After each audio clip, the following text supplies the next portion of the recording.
तो चलिए आज समझते हैं इस रहस्य को कि स्विच बंद होने पर भी एलईडी बल्ब क्यों चमकता है। अक्सर लोगों ने देखा है कि स्विच बंद करने के बाद भी लाइट पूरी तरह से बंद नहीं होती।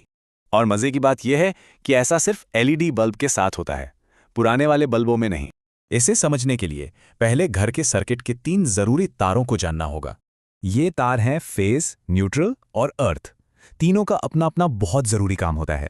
एक लाइट स्विच का सीधा सा काम है पावर वाले फेज तार का कनेक्शन पूरी तरह से काट देना।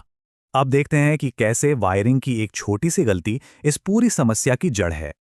सही वायरिंग में स्विच हमेशा फेज तार से जुड़ा होता है। स्विच बंद तो पावर भी बंद।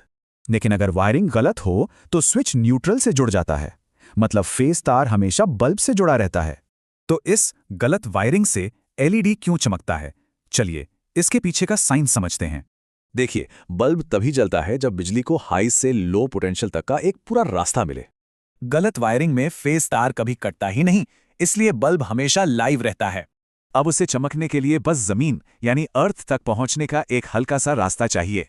खासकर बारिश में नम दीवार के सहारे लगे बाहरी लाइट में ऐसा सर्किट आसानी से बन जाता है। तो ये हल्की सी चमक सिर्फ कोई अजीब बात नहीं है, बल्कि एक बड़ी चेतावनी का संकेत है।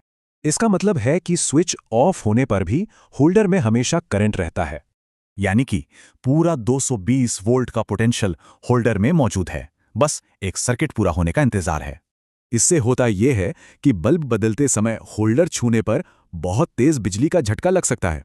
तो जब खतरा इतना बड़ा है तो ये जानना जरूरी है कि आखिर करना क्या चाहिए। तो ये चमक खुद में कोई समस्या नहीं है, बल्कि ये खराब और असुरक्षित वायरिंग का एक सिग्नल है। और यहीं पर सुरक्षित वायरिंग का सबसे बड़ा नियम लागू होता है। स्विच हमेशा फेज तार को ही काटे। इसे खुद ठीक करने की गलती कभी ना करें।